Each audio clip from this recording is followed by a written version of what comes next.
ప్రతీకార దాడుల్లో భాగంగా Israel, Bahrain, Kuwait, Abu Dhabi, Dubai, Qatar, UAE సహా 7 దేశాల్లోని అమెరికా స్థావరాలపై ఇరాన్ దాడులు చేసింది. ఈ దాడుల్లో ప్రపంచంలోనే అత్యంత ఎత్తైన భవనం బుర్జ్ ఖలీఫా పాక్షికంగా ధ్వంసమైనట్లు వార్తలు వస్తున్నాయి. బుర్జ్ ఖలీఫా మీదుగా క్షిపణులు వెళ్తున్న వీడియోను ఇరాన్ మీడియా విడుదల చేసింది.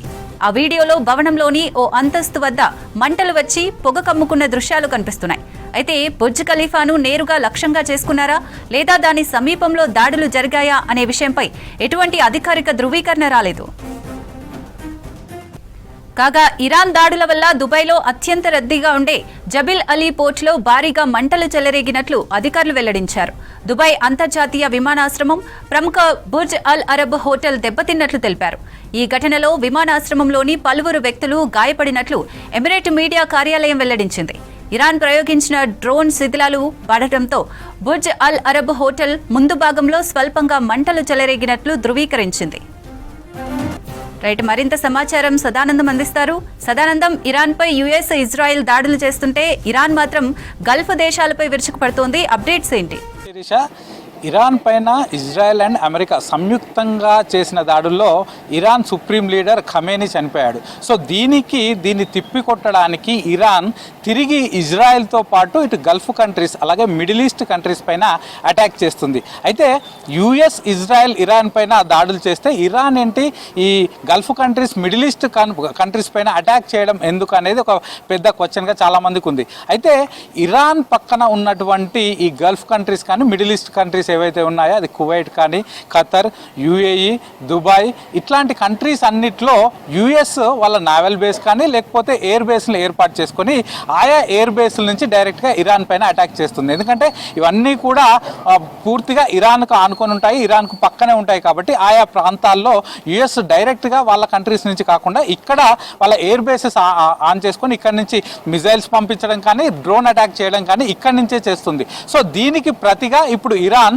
డైరెక్ట్గా ఇజ్రాయెల్ పైన అటాక్ చేయడంతో పాటు ఈ ఏవైతే గల్ఫ్ కంట్రీస్ కానీ మిడిల్ ఈస్ట్ కంట్రీస్ ఉన్నాయో వాటిపైన అక్కడ ఉన్నటువంటి US bases, US air bases కానీ యుఎస్కు సంబంధించిన నావల్ బేసెస్ పైన అటాక్ చేస్తున్నామంటూ కూడా చెప్తున్నాయి. సో దీనిలో భాగంగా ముఖ్యంగా ఇటు ఖతర్ కానీ, యుఏఈ కానీ, కువైట్ కానీ, దుబాయ్ కానీ, లేకపోతే జోర్డాన్ కానీ, అలాగే సిప్రస్ ఇట్లాంటి కంట్రీస్ ఏవైతే ఉన్నాయో ఇవన్నీ కూడా ఇరాన్కు ఆనుకొనే ఉంటాయి. సో వాటిపైన తిరిగి ఇరాన్ అనేది ఇటు మిసైల్ అటాక్ అలాగే డ్రోన్ అటాక్ చేస్తుంది. సో ఇటు ఇరాన్ చెప్పేది ఒకటే, ఇరాన్ ముందు నుంచి కూడా చెప్పేది ఒకటే, ఇక్కడి నుంచి యుఎస్ కానీ ఇజ్రాయెల్ కానీ రెండు కలిపి ఆయా ప్రాంతాలు తమకు సరిహద్దుల్లో ఉన్నటువంటి గల్ఫ్ కంట్రీస్ నుంచి మా పైన అటాక్ చేస్తున్నాయి. కాబట్టి మేము కూడా తిరిగి ఆయా కంట్రీస్లో ఉన్నటువంటి యుఎస్ నావల్ బేస్ కానీ లేకపోతే ఎయిర్ బేసెస్ వాటిని టార్గెట్ చేసుకొని మాత్రమే ప్రస్తుతం మేము మిజైల్స్ కానీ అలాగే దీంతో పాటు నెక్స్ట్ ఈ డ్రోన్ అటాక్స్ కానీ చేస్తున్నాం. మేము అక్కడ ఉన్నటువంటి పబ్లిక్ కానీ లేకపోతే ఆయా కంట్రీలో ఉన్నటువంటి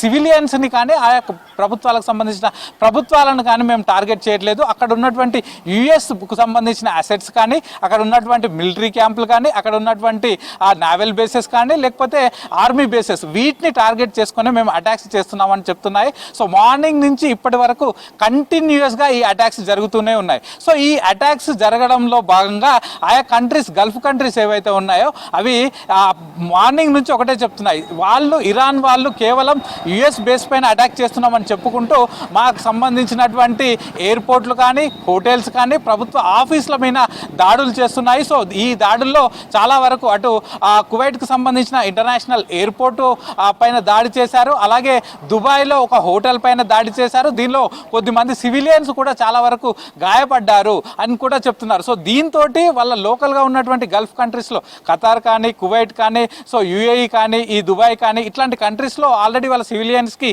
ఇప్పటికే అలర్ట్స్ ప్రకటిస్తున్నారు. ఎందుకంటే ఇరాన్ ఏ టైంలో ఎక్కడ దాడులు చేస్తుందో, ఎక్కడ బాంబులు వేస్తుందో తెలియని పరిస్థితి ఉంది. సో మిజైల్స్ వస్తున్న విజువల్స్ మనం చూస్తున్నాం. సో అక్కడ ఉన్నటువంటి చాలా కమ్యూనిటీ వివిధ దేశాలకు సంబంధించి అంటే గల్ఫ్ కంట్రీస్లో ఎక్కువగా ఇటు పాకిస్తాన్ కానీ ఇండియాకి సంబంధించిన వాళ్ళు చాలామంది అక్కడికి వెళ్ళి పనిచేస్తూ ఉంటారు. సో వాళ్ళందరూ రోడ్లపైకి రావడం అంటే ఇళ్లల్లో ఉంటే ఎక్కడ మిసైల్స్ పడతాయో తెలియక డైరెక్ట్గా రోడ్లపైకి వచ్చి ఎక్కడెక్కడ మిసైల్స్ పడుతున్నాయో ఉన్నాయో ఆ వీడియోస్ అన్నీ కూడా వాళ్ళు పోస్ట్ చేస్తున్నారు. వాళ్ళ ఇంటి దగ్గర ఉన్న వాళ్ళకి ఈ వీడియోస్ ద్వారా వాళ్ళు అన్ని సమాచారం అంతా చేరవేస్తున్నారు. సో వాటిని చూస్తూనే తెలుస్తుంది ఇరాన్ కేవలం యుఎస్ మిలిటరీ బేసెస్ పైన కాకుండా ఈ ఖతార్ కానీ లేకపోతే ఇతర గల్ఫ్ కంట్రీస్లో ఉన్నటువంటి ఓపెన్ ప్లేసెస్ కానీ లేకపోతే ప్రైవేట్ బిల్డింగ్స్ కానీ ఎయిర్పోర్ట్లు కానీ హోటల్స్ పైన కూడా అటాక్ చేస్తుందంటూ కూడా దీనిలో క్లియర్గా తెలుస్తుంది. సో దీనిలో భాగంగానే అటు ఖతార్ గవర్నమెంట్ కానీ ఇతర గవర్నమెంట్స్ అన్నీ కూడా ఇరాన్ని హెచ్చరిస్తున్నాయి. సో మీరు మా సివిలియన్స్ పైన అటాక్ చేస్తే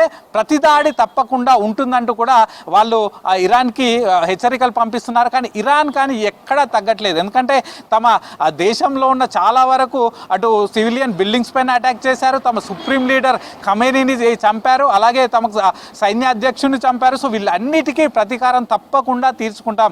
కేవలం ఇజ్రాయెల్ పైన అటాక్ చేయడమే కాదు, ఎక్కడెక్కడైతే యుఎస్కు సంబంధించిన బేసెస్ ఉన్నాయో వాటిని కూడా అటాక్ చేస్తామంటూ కూడా ఆయా గల్ఫ్ కంట్రీస్ అన్నిటిపైన అటాక్ చేస్తున్నాయి. కానీ ఇరాన్ ఈ గల్ఫ్ కంట్రీస్ అన్నిటిపైన అటాక్ చేస్తుంది, కానీ ఒక ఒమన్ అనే దేశాన్ని మాత్రం వదులుంది. ఎందుకంటే ఒమన్ అనే కంట్రీ మొదటి నుంచి ఇప్పుడు యుఎస్కి ఇరాన్కి మధ్యవర్తిత్వం వహిస్తూ వస్తుంది. 2023 నుంచి ఇప్పటి వరకు స్విట్జర్లాండ్లోని జెనీవా నగరంలో అసలు యుఎస్కి ఇటు ఇరాన్కి ఉన్నటువంటి ఈ కాన్ఫ్లిక్ట్స్ ఏవైతే ఉన్నాయో వాటిపైన చర్చల ద్వారా దీనికి ఒక పరిష్కారం తీసుకురావాలంటూ ఒమన్ కంట్రీ మొదటి నుంచి కూడా ఈ రెండు దేశాలను కూర్చోబెట్టి చర్చలు జరుపుతుంది. ఇవి కంటిన్యూస్గా జరుగుతున్నాయి. సో ఇవి జరుగుతుండగానే అంటే జెనీవాలో ఆల్రెడీ 3 సార్లు చర్చలు జరుగుతుండగానే ఇప్పుడు మధ్యలో డైరెక్ట్గా ఈ అటాక్ జరగడం, ఈ వార్ రావడం, అటు ఒమన్ కంట్రీ కూడా వాళ్ళ ఒమన్ కంట్రీకి సంబంధించిన అటు రక్షణ శాఖ మంత్రి కానీ లేకపోతే ఫారెన్ ఎక్స్టర్నల్ అఫైర్స్ మినిస్ట్రీ కూడా అతను ఆశ్చర్యపరుస్తూ వాళ్ళు కూడా చెప్పారు. సో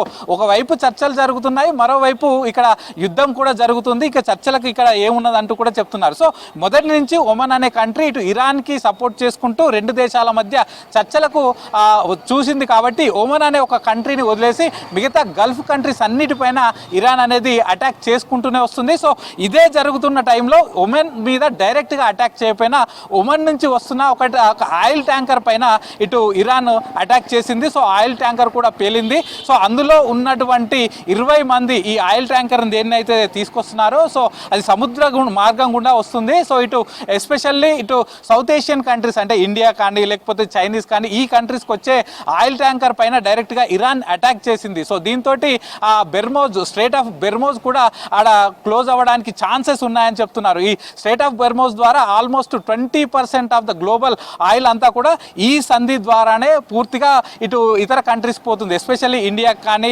శ్రీలంక కానీ చైనా కానీ రష్యా కానీ అక్కడికి వెళ్ళే చమురు నిల్వలు ఎక్కువగా కూడా చమురు అంతా కూడా ఈ సంధి ద్వారానే పోతుంది. సో దాన్ని క్లోజ్ చేసే పరిస్థితి వస్తుంది. సో ఇరాన్ చేసే అటాక్స్ వల్ల ఇవన్నీ కూడా ఆగిపోయే ప్రమాదం ఉంది. సో ముఖ్యంగా ఈ చైనా కానీ ఇండియా కానీ ఫిలిప్పీన్స్ ఇట్లాంటి దేశాలకు ఎక్కువగా థాయిలాండ్ లాంటి దేశాలకు ఎక్కువగా ఎక్కడి నుంచి అయితే ఈ చమురు వస్తుందో సో ఆ జలసంధి టోటల్గా క్లోజ్ చేస్తే అక్కడి నుంచి రవాణా ఆగిపోయి సో ఆయిల్ షార్టేజ్ పెరిగిపోయి ఆయిల్ ధరలు కూడా ఆయా దేశాల్లో పెరిగే ఛాన్సెస్ ఉన్నాయి. సో కంటిన్యూస్గా మా పైన చేసిన దాడికి మా సుప్రీం లీడర్ను చంపేసిన దానికి మేము తప్పకుండా ప్రతీకారం తీసుకుంటామంటూ కూడా ఇరాన్ చెప్తూనే ఉంది. సో ఇది ఈ యాక్షన్ మార్నింగ్ నుంచి నిన్న నైట్ అంతా కూడా ఈ వార్ జరిగింది. ఆ వార్లో భాగంగా ఇటు ఇజ్రాయెల్ అండ్ యుఎస్ ఇరాన్ పైన అటాక్ చేస్తే ఈరోజు ఆఫ్టర్నూన్ నుంచి దానికి ప్రతీకారంగా ఇటు ఇజ్రాయెల్తో పాటు ఇటు Gulf and middle east countries పైన ఇరాన్కు సంబంధించిన అటాక్స్ అనేటివి కంటిన్యూగా కొనసాగుతున్నాయి. శిరీష.